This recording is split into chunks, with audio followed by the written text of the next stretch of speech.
Hello. Today I attended a webinar by Mr. Sahu and his daughter Vardhan. They shared their knowledge the whole day.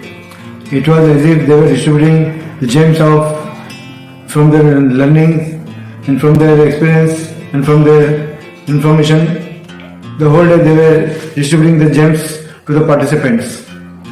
He explained that it is not important only to learn, spend, save and invest money, but he also emphasized the need for growing the income and the business manifold.